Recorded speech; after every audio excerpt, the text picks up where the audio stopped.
Il n'est pas facile, dans le monde du 7e art, de prendre un genre et de le tordre.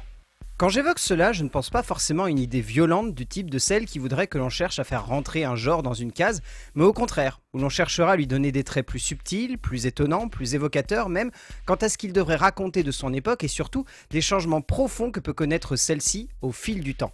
Clairement, il y a des genres phares et totalement représentatifs de cela, allant du péplum en passant par la fresque fantastique, comme le film de monstre, et même, au cœur de cette idée de cinéma, il y a un genre qui est parfaitement représentatif de cette idée de changer les codes pour donner lieu à quelque chose de radicalement différent, mais de tout de même très parlant pour le spectateur, le western, qu'il vienne des États-Unis ou d'Italie, ou parfois même d'ailleurs, tant il a connu de nombreux changements, parfois surprenants, parfois logiques, et parfois plus sombres et même macabres.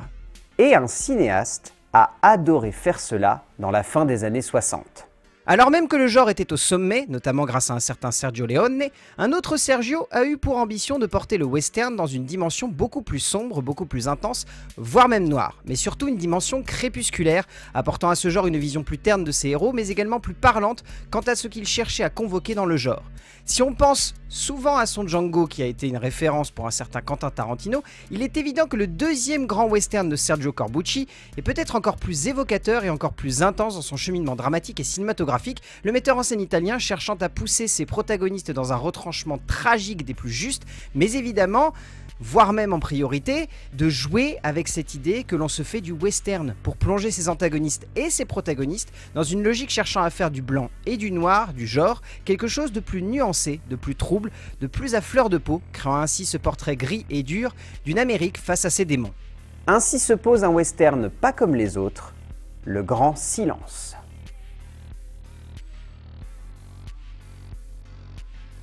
Il est évident que ce qui marque dès les premiers instants de ce métrage, ce sont les personnages. On sent que les frères Corbucci, aidés de Petrilli et Amendola, ont souhaité construire la base même de leur écriture et de l'évolution de ce récit autour de personnages impactants et marquants, qui restera en tête bien après la séance et qui laisseraient le spectateur avec plusieurs questions quant à la symbolique de leur parcours et de leur rencontre au fur et à mesure de leur chemin dramatique. Que ce soit Silenzio, que ce soit Tigrero, que ce soit Pauline, chacun à leur manière remplit le récit de quelque chose de palpable, d'émouvant, de marquant et d'impactant. Et même si leur croisée donne parfois lieu à des instants où l'on ignore pourquoi est-ce qu'ils se rencontrent, on se laisse emporter par l'élan dramatique que les 4 scénaristes ont souhaité donner à toute cette aventure et à ce qui sonne également comme un western sombre et noir où l'humanité ne cherche plus un chemin vers les hommes justes, mais cherche simplement à conclure un pacte pour préparer un changement inéluctable qu'aucun de ses protagonistes ne peut réellement voir venir ou pleinement comprendre. Donnant alors une portée singulière à chacun de leurs parcours.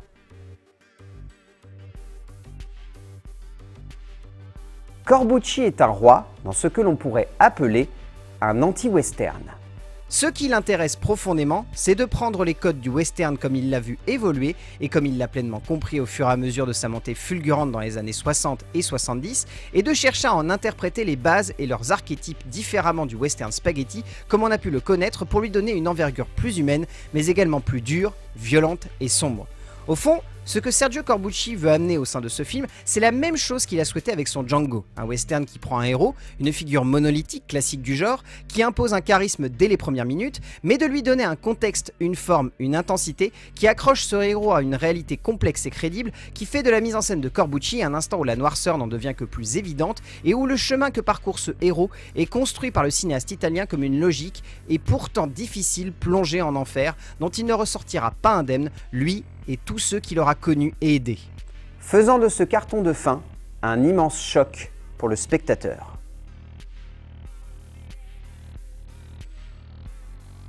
Quand on évoque ce film, on pense forcément à un sous-genre du western.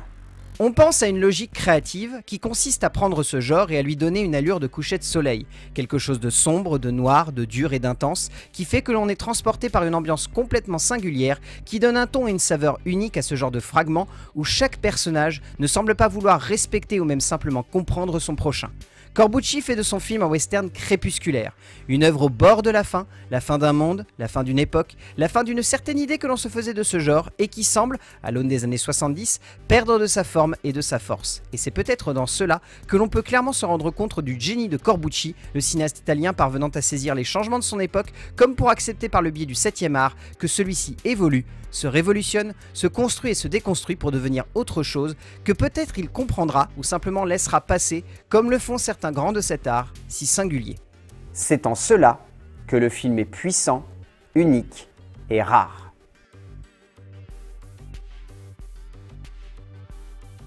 Les deux acteurs principaux sont l'évidente maîtrise du genre par Sergio Corbucci. Deux acteurs qui ont marqué leur époque et qui sonnent encore aujourd'hui comme des monuments que le cinéaste a pleinement su cerner et mettre en avant au cœur de son métrage. D'un côté, Jean-Louis Trintignant incarne avec une justesse et une intensité folle une figure classique du western qui l'emmène dans une direction assez géniale, se construisant comme un héros charismatique, mais amenant également une batterie d'instants sensibles et touchants qui donnent de la perspective à un protagoniste généralement monochrome. De l'autre, nous avons Klaus Kinski, brillant mercenaire complètement fou et avide d'une justice sanglante, prêt à se construire comme une légende là où l'histoire le retiendra comme un bourreau, cela au cœur d'une interprétation souvent proche de l'excès, mais que l'acteur allemand porte avec une véritable et impressionnante grâce qui donne à ces instants de tension quelque chose de tout simplement unique. Ces deux acteurs s'opposent et pourtant à l'écran semblent se compléter avec une logique et une justesse complètement folles. Ils sont l'âme du film, une âme torturée et fascinante.